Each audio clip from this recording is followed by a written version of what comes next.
اور ہر امر کی مالک انہی کو سمجھتا ہوں۔ تو سامعین گرامی قدر، میں بڑا سوچتا ہوں کہ جب ہر مرنے والے کے پاس علی آتے ہیں، ہو نہیں سکتا کہ کوئی دنیا سے جائے اور آخری وقت علی کو نہ دیکھے۔ جب علی اپنے پیاسے بچے حسین کے پاس آئے ہوں گے کربلا کے میدان میں، اپنے غریب بچے کے پاس آئے ہوں، کائنات میں بڑی دنیا چلی جائے گی اور بڑی دنیا جاتی رہے گی، لیکن جو غربت غریب زہرا سے مخصوص ہے۔ اس لیے امام رضا نے فرمایا، ابن شبیب اگر کبھی تیرا رونے کو جی چاہے تو میرے جد غریب حسین کو رونا، کہ میرے دادا حسین کو رلا رلا کے ذبح کیا گیا۔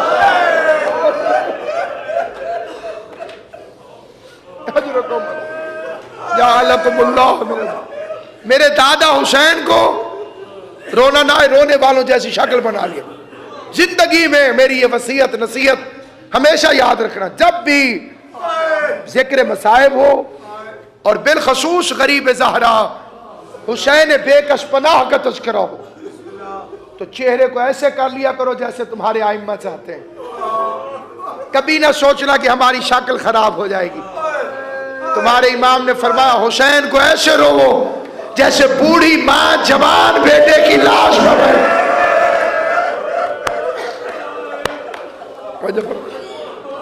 جس کی کوئی آس نہ رہی ہو، جس کی کوئی امید نہ رہی ہو، اس طرح غریب کو رویا کر۔ اور پھر امام فرماتے ہیں قیامت والے دن ہر آنکھ روئے گی، ہر آنکھ۔ فرمایا بس وہ نہیں روئے گا جو دنیا میں کبھی حسین کو رویا۔ صدا جاوید سے دنیا میں جو کبھی امام حسین کو قبلہ رو پڑا، غریب زہرا کو رو پڑا، وہ آنکھ کبھی نہیں روئے گی۔ اسے روز اسے رلا رلا کے ذبح کیا گیا۔ امام رضا فرماتے ہیں میرے دادا حسین کو مثل گوشت فند کے ذبح کر دیا۔ آپ کو معلوم ہے کہ جب کوئی جانور کو ذبح کر رہا ہو تو لوگ چپ کر کے پاس سے گزر جاتے ہیں، کوئی پوچھتا نہیں کہ کیوں ذبح کر رہے ہیں۔ ٹولیوں کی ٹولیاں گزر رہی تھی اور کوئی نہ پوچھتا تھا کہ غریب زہرا حسین کا قصور کیا ہے۔ بڑا عجیب فکرہ ذاکرین پڑھتے بعض کہ 70 قدم وہ بہن تھی، 4 قدم پہ بیٹی۔ جو بیٹی کی محبت سے واقف ہو تم سے پوچھتا ہوں، جو 4 قدموں تک پہنچ گئی تھی وہ آگے کیوں نہیں آئی؟ غلط ہے کہ 4 قدموں پہ کھڑی تھی۔ اب ایک لمحے میری طرف دیکھنا اور سادات و مومنین مجھے معاف کرنا، 4 قدموں پہ نہیں کھڑی تھی بی بی سکینہ، بس وہیں رک گئی تھی جہاں تک شمر کا ہاتھ پہنچتا۔ اللہ تمہاری ہائے قبول کرے۔ حسین کی ماں ہائے کہنے والوں کو دنیا کو کوئی غم نہیں۔ کائنات کی واحد بیٹی ہے جس نے باپ کو ذبح ہوتے دیکھا ہے، اور جو باپ کو ذبح ہوتے دیکھا تو پھر جب تک زندہ رہی سکینہ کی آنکھیں بند نہ ہوئی، کیونکہ آنکھیں بند کرتی تھی تو بابا ذبح ہوتا نظر آتا۔ اسی لیے ایک دن زینب عالیہ نے پوچھا تھا سکینہ جب تجھے یقین ہو گیا تھا کہ وہ ظالم تیرے بابا کو ذبح کر دے گا تو تو کھڑی ہو کے دیکھتی کیوں رہی؟ تو واپس کیوں نہیں آ گئی؟ رو کے کہہ دیا پھوپھی اماں میں نے سمجھا تھا کہ یہ ذبح کر کے چلا جائے گا، میں بابا کا منہ چوم لوں گی، میں بابا کے والا تیرا ماتم قبول کرے۔ حسین کی ماں تمہیں کوئی غم نہ دے سوائے غم حسین۔ میں نے سمجھا تھا کہ جب ظالم ذبح کر کے چلا جائے گا تو میں بابا کا منہ چوم لوں گی، لیکن وہ ذبح کرنے کے بعد خالی نہ گیا،